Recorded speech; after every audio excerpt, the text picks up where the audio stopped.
The emergency klaxons echoed through the crystalline halls of the Galactic Council chambers, a sound that hadn't been heard in 3,000 cycles. Ambassador Jakar of the Veltrani Collective felt his secondary heart skip in sync as he rushed toward the central chamber, his flowing robes billowing behind him. "This better be worth interrupting my meditation cycle," muttered Council Member Talara, the Sophont representative whose species had mastered faster-than-light travel 15 millennia ago. Her luminescent skin flickered with irritation. High Counselor Meridac stood at the center podium, all four of his arms spread wide in the traditional gesture of grave concern. "Honored members, we face an unprecedented crisis. The humans have achieved FTL capability." A collective murmur rippled through the assembled delegates. Jakar's mandibles clicked nervously. Humanity had only been spacefaring for 2 centuries, barely out of their diapers by galactic standards. "That's impossible," Talara declared, her voice sharp. "Our analysts predicted they wouldn't crack the FTL problem for another 500 years. They lack the fundamental understanding of quantum harmonics." "That's precisely the problem," Meridax replied, his tone grave. He activated the holographic display and the room fell silent. The image showed a human vessel, crude by galactic standards, held together with what appeared to be welded plates and external support struts. But it was the drive signature that made Jakar's blood run cold. The energy readings were off every known chart. "By the first light," breathed Counselor Vexthor, the ancient chronomite whose species had witnessed the rise and fall of a dozen galactic civilizations. "They didn't. They did," Meridax confirmed. "Instead of bending space-time through harmonic resonance like every civilized species, the humans decided to tear it." The word hung in the air like a death sentence. "Tear it?" Jakar heard himself ask. "That's suicide. The dimensional backlash alone would destroy any conventional vessel, yes," Meridax interrupted. "But humans, it seems, don't build conventional vessels. They over-engineered their ships to withstand forces that would liquefy our finest military cruisers." Talara's skin had turned an alarming shade of pale blue. "Show us the methodology." The hologram shifted, displaying what humans called a Pierce drive. Jakar watched in mounting horror as the explanation unfolded. The humans had taken one look at the mathematical impossibility of traditional FTL, decided the universe's rules were merely suggestions, and built a drive that literally punched holes through reality itself. "They create a controlled singularity," Meridax explained. "Collapse it at a precise moment and ride the resulting shockwave through the tear in space-time before it seals. Their ships are essentially falling through the cracks in reality."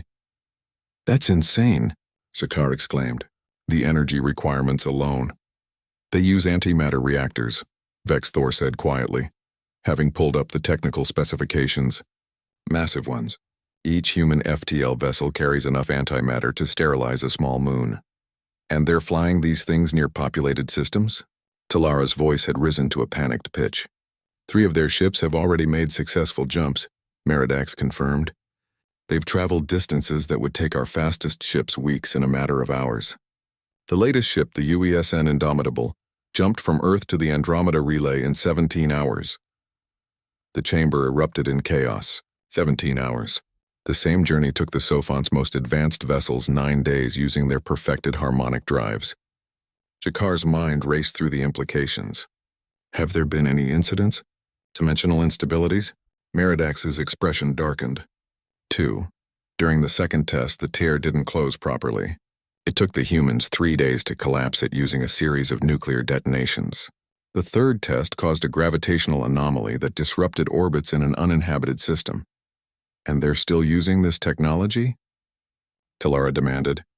Their response, when we contacted them, was... Meridax paused, consulting his datapad. And I quote, "We appreciate your concern, but the Pierce drive has a 94% success rate, which is acceptable for Phase 1 trials." "Phase 1? Jakar felt faint. "There are more phases. Apparently they're already designing Mark II, which will be faster and more stable. They've invited us to send observers to their testing facility on Europa." Vexthor had been silent throughout the exchange, but now the ancient chronomite spoke, his voice carrying the weight of millennia.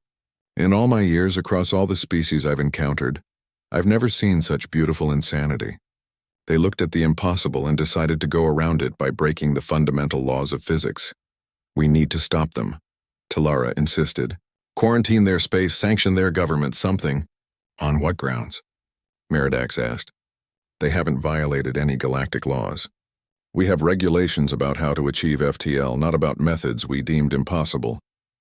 Jakar found himself laughing, a nervous, slightly hysterical sound. We spent millennia developing safe, harmonious methods of FTL travel. We wrote volumes on the proper way to navigate the cosmos, and humans just brute force their way through reality itself with explosions and antimatter. The question before us, Meridax said, calling the chamber to order, is not whether we can stop them. It's whether we should try. Vexthor's ancient eyes gleamed with something that might have been admiration. Their children playing with antimatter and singularities. By all rights, they should have destroyed themselves. But they didn't, Jakar said softly, staring at the hologram of the human ship. It was ugly, dangerous, held together with what looked like excessive optimism and structural reinforcement. But it worked. No, Vexthor agreed. They didn't. Perhaps that's the most frightening thing of all. The council session stretched into the night cycle, but no consensus was reached. How did you regulate a species that had looked at the word impossible and treated it as a dare? The humans had arrived on the galactic stage not with harmony and grace, but with the cosmic equivalent of kicking down the door. And somehow, impossibly, it had worked. As Jakar left the chamber, he pulled up the latest report from human space. They were already planning their 4th test jump. This time, they wanted to try jumping twice the distance. He suspected they'd need to convene the council again very soon.